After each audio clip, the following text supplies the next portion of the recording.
Hello friends, मी तुमची sang. मी घेऊन आले आहे तळलेल्या वांग्याची रेसिपी.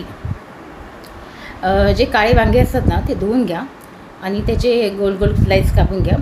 एका प्लेटमध्ये स्लाईस ठेवा आणि मागून फोडून मीठ हाताने असं मागून फोडून स्वादानुसार फिरून घ्या हर स्लाईसला. आणि तसंच हळद पण हर स्लाईसला अशी थोडीशी मागून फोडून फिरून घ्या. आणि तुम्हाला मिरची पाहिजे असेल तर ती पण चिरलेली तुम्ही 1-2 मिरची टाकू शकता, नाहीतर मग स्किप करू शकता. आणि मसाला असतो ना, तो पण मागून फोडून असं फिरून घ्या, म्हणजे मागून फोडून लावून घ्या. आणि आपलं गव्हाचं पीठ असतं ना, ते पण मागून फोडून असं चांगलं असं लावून घ्या. आणि मागून फोडून असं चांगलं दाबून घ्या हाताने. पहिल्या साऱ्या स्लाईसला हाताने असं दाबा, मग मागून पण पलटून चांगलं असं दाबा. आणि मग अर्ध्या तासासाठी बाजूला झाकण ठेवून द्या.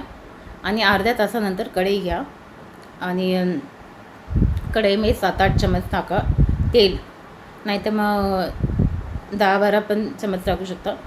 आणि मग ते स्लाईस त्याच्यात ठेवा. आणि ते स्लाईस म्हणजे कमी गॅस ठेवा आणि 3 मिनटाआधी झाकण ठेवून त्याला होऊ द्या. 3 मिनटानंतर चेक करून बघा की स्लाईस कुरकुरीत झालेत का. आणि मग नंतर डबल पलटून घ्या आणि 3 मिनटाआधी डबल झाकण ठेवून असं कमी गॅसवर ठेवून द्या. आणि मग त्याच्यानंतर चेक करून बघा की झाले का. आणि तुम्ही तुमच्या फॅमिली फ्रेंड्स सर्वांना सर्व करू शकता. आणि माझं चॅनल तुम्ही जास्तीत जास्त सबस्क्राईब करा आणि शेअर पण करा खूपच. आणि बेल बटन पण दाबा. आहे ना इझी रेसिपी. धन्यवाद फ्रेंड्स.